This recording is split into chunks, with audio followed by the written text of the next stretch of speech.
Will Davenport, thank you so much for being with us today to share your wines. Tell us a little bit about what you do. We're here at the Real Wine Fair, Tobacco Docs 2019 Real Wine Fair. Been a big fan of your wines, been selling them for a couple of years, and really great to have you with us. So for those who aren't as familiar, could you please just tell us a bit about yourself and what you're up to, and then what you brought for us. All right, I make wine in England, based in Sussex in England, and we have been making wine for about nearly 30 years now, and it's all organic wine. We produce dry white wine, sparkling wine, and a tiny bit of red wine from Pinot Noir, and it's just sort of built up slowly over 30 years to where it is now. We're I think by most vineyard standards, we're a small producer. We've got a tiny amount of wine, really. And, and it's a hobby gone mad. Hobby gone mad. I like that. That's great. So we've actually just recently sat down with a few people to do a couple of episodes on English wine, and you've been obviously people that a lot of people in the industry look up to you as someone who's really paved the way for making kind of quality wines in the region with a steadfast vision. So, 30 years making wine in the UK. What have you noticed over? How have you seen it change and evolve over the last 30 years? Oh, it's been an enormous change. And 30 years ago, English wine was largely still wine, quite often medium dry wine, and very amateur. So in the last 10 or 15 years, there's been a lot of interest in English wine, and particularly it's grown into sparkling wine in a big way. And that's seen a lot of new people come into the industry, investing a lot of money in the industry and planting up much bigger vineyards and much more commercially based vineyards. And so it's sort of generated interest from the wine trade and export markets, and it's becoming a much more grown up industry. Whereas when I started, it was a sort of small scale thing, and we'd sell it in farm shops and pubs. Right. And, but it's been quite a fun journey, really, and to see it from the start right through. And then I can only imagine how much of a not renegade, but an individual path you've taken with the kind of your sustainable viticulture and production, and then to be here. Are you the only English wine producer here at the Real Wine Fair? We're not the only one, actually. No, there's one Welsh vineyard. Oh, okay, yeah. And there's 3 of us English vineyards. One of them is run by a guy who used to work with me ages ago, and the other one is a winery a vineyard in North London, and we make their wine for them. So it's sort of all they're all connected with us in some way. All in the same family, anyway. Yeah, and that's what any good wine industry is like. They all know each other. There's connections all over the place. And fantastic. And we're very lucky though, because we can come to this and show our wines, and we don't have to book a hotel for the weekend and get air flights and ship our wine. Right. We just get on the train and come to London. Well, it's almost a juxtaposition in the way, I think, because for people who've been coming to this festival for years, they're not necessarily coming here thinking they're going to be tasting some local wines, and a lot of people from the trade or from wherever else they're coming and seeing iconic producers around the way, and to have kind of a local hero here. What is it like to kind of just be in the festival with a lot of people from around Europe or wherever else they're from? I think for me, most of the people here are the sort of making wines that I look up to. So for me, I'm thinking, this is like all my wine heroes are here, and I'm sitting in the background. There's a tiny little winery in Sussex, and so it's awesome to be able to be in the same room, really. And there's some stunningly good wines here, and there are some wineries that have been running for 3 generations, and we're a new business, even 30 years old. I still think in wine that's new. Yeah.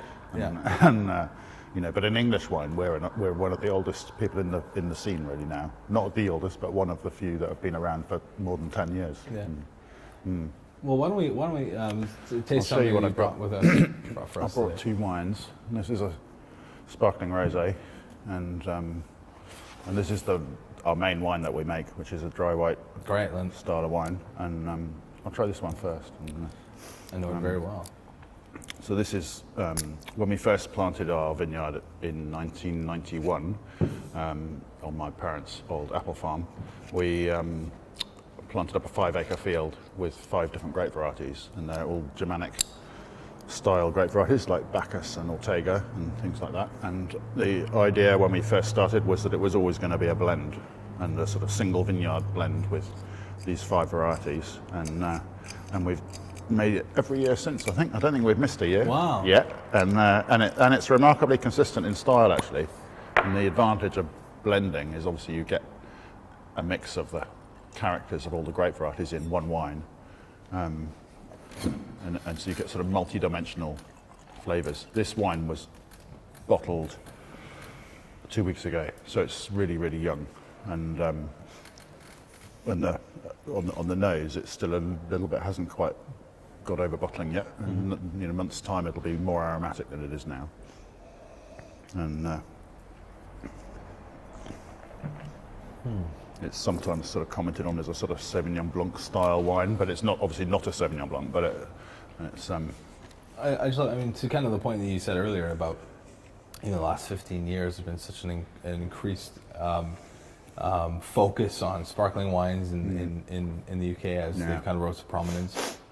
What I've loved about this wine is this has always been such a great staple to have to show people this is kind of a good quality English still wine, and so I've sold this to people for a number of reasons. I absolutely just think it's fantastic. To that point of the last 15 years, all that heightened focus on sparkling wine, have you seen that as a net positive? Has that been helpful to you, or has it been made some things harder? I mean, we make sparkling wine too, and I think some of the sparkling wines in England are very good wines. I think the still wines are being seriously overlooked at the moment because of the attention on sparkling all the time, and that is partly because the big wineries are focusing on almost entirely sparkling wine, and they're the people who are spending the money on the marketing. So the wine media is turning towards sparkling wine to look at it, and the still wine producers. There's sort of 2 schools of still wine. There are the ones like us who've got older vineyards with Ortega and Bacchus, and then there are the newer businesses that are growing Pinot Gris and Pinot Blanc and things like that, and occasionally Chardonnay still wines. And I think this is often commented on when you read articles from journalists about it as a sort of quintessential English wine, and yet in 10 years, 20 years time, then might be really difficult to find this sort of wine around. Right. Because everyone's growing Pinot Gris now. but it's funny though, right? Because I mean, this type of climate, I mean, Bacchus, Ortega, it's very similar to the northern parts of the Okanagan Valley in Canada. Those are the grapes that kind of really defined the region. When it was either, those are the only things other than, Riesling, and I can't remember, there were no other vinifera grapes. It was all hybrids. Yeah. So. And the very south of New Zealand is the same. Exactly. There's a heritage and a quality and a history to those grapes and wines that are perfectly relevant. Yeah, but I mean, this wine has been the sort of mainstay of our wine sales for 30 years, and without it, we wouldn't be in business anymore. It's been the wine that we've just relied on. Yeah. And the sparkling wine for us has always been a little sort of side attraction, really. And okay, now because of the focus on sparkling wine, we're being seen as a sparkling wine producer, and everyone's going, oh, we want to try your sparkling wine. But 5 years ago, this is what everyone wanted to try. And actually, at the real wine fair here, everyone wants to try the dry white because that's the wine everybody knows. Well, I mean, I think too, like we think of the UK wine. I mean, look, it's expensive real estate. It's expensive. It's not. It's expensive labor in this country. It's expensive relative to where else in Europe and some of the generational landholdings. I mean, it's for this wine to come at a very approachable price point, I think is also incredibly powerful for what it does to tell the story of the UK wine or the English wine. It's not a 50-pound sparkling wine, which a lot of them are. And so being able to have a high quality, modestly priced wine for English wine, I think is really important for getting those kind of more maybe not super engaged people that aren't. It's a great wine for them to kind of get into English quality wine. It's a great flag bearer for them. And there are producers in England making sparkling wine on a much lower price. Making sparkling wine under £20 even, some of them, and they're maybe not as good as the more expensive wines, but they're really good access points for people to come in and try sparkling wines, and they're made by Champagne Method, and so that the quality is sort of there. It's not made by some sort of cheaper method. And I think some of the wineries that were here as well, the Real Wine Fair. I think there was a Tillingham Pet now. It's really modestly priced and is an incredibly great kind of entry price wine to exactly that point. Yeah. I mean, we've talked quite a bit about kind of entry, but we haven't really talked about like the sustainable focus. Or I think even when you look at kind of being here at the Real Wine Fair, that angle of kind of production is even more, I think, overlooked locally. That's a really big thing for me, because we went organic in 2000. We weren't organic right from the very, very beginning. We went organic in 2000, and then we've slowly started looking at not just being organic, but trying to be sustainable and making wine without having a high impact on the environment. And organic's good. It's a really good, it's a really good way to start because you're not using chemicals and fertilizers and things like that. But then there's so much more to it than just organic. And all the wine trade are the wine industries around the world are all starting to look at sustainability really seriously. And the English wine industry is just beginning to think about it. And it's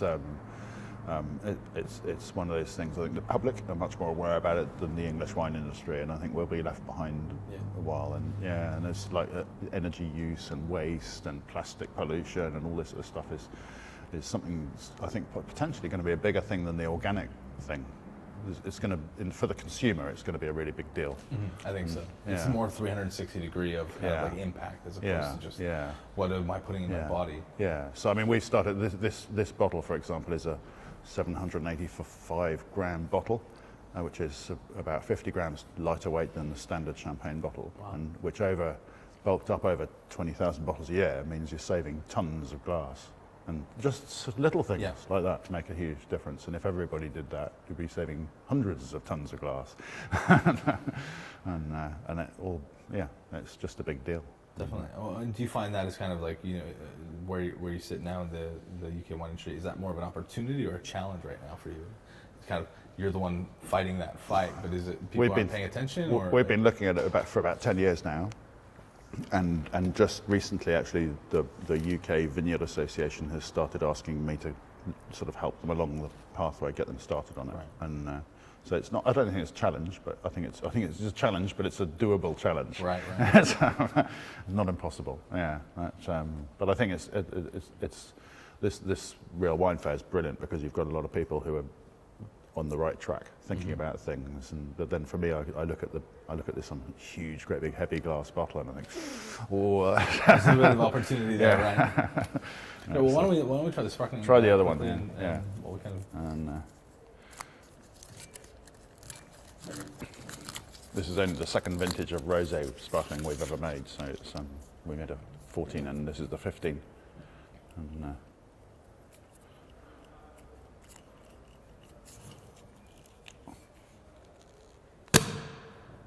going to explode.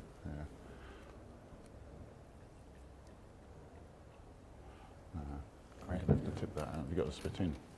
Brilliant.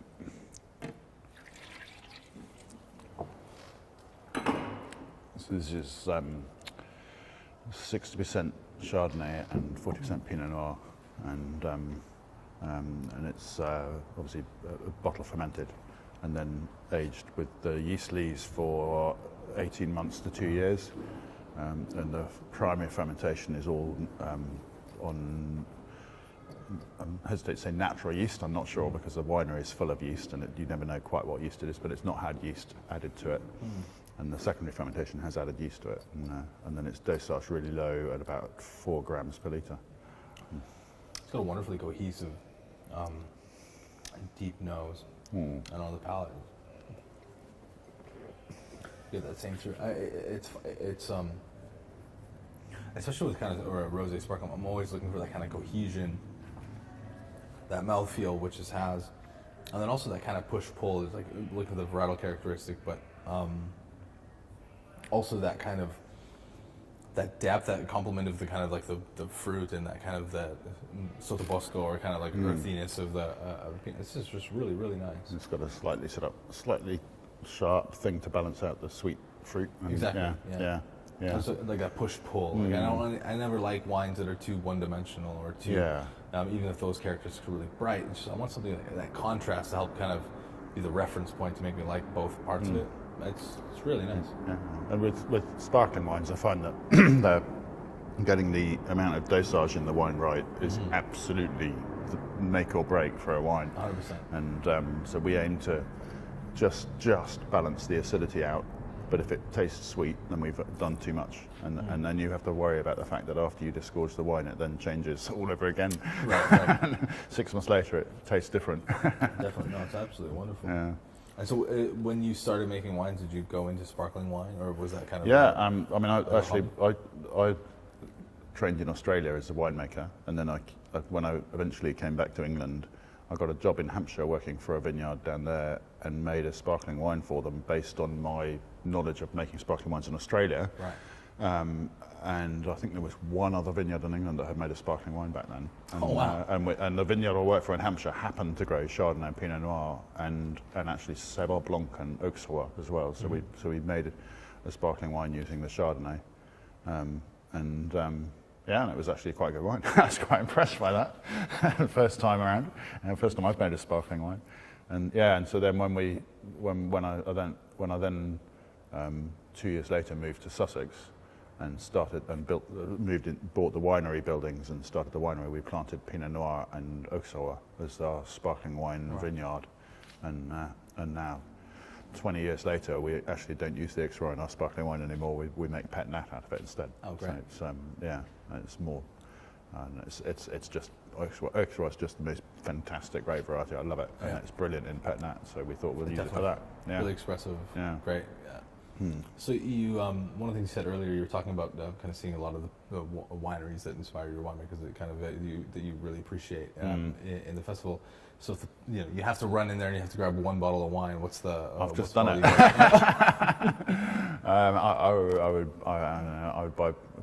I would take Kelly Fox's Pinot Noir any time. I think. Right. As would probably quite a lot of other people. I'm yeah. Sure. Absolutely. Great wines. But actually, I mean, the thing about the Real Wine Fair is that there are so many growers here that I don't know, and you go around. I mean, I just tasted some wine from an Alsace grower who I'd never heard of before, and I can't remember his name actually, and his wines are stunning.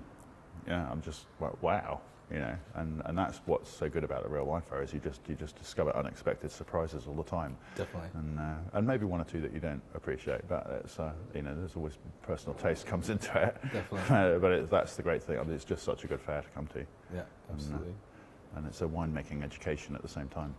No, well, perfect. Well, thank you so much for coming to join us today. I really appreciate your time. I've been a fan of your wines and appreciate everything you're doing, not only for your wines and what you're doing, but I think it's a really important voice for the UK wine industry, and great to have you. Cheers. Cheers. Yeah.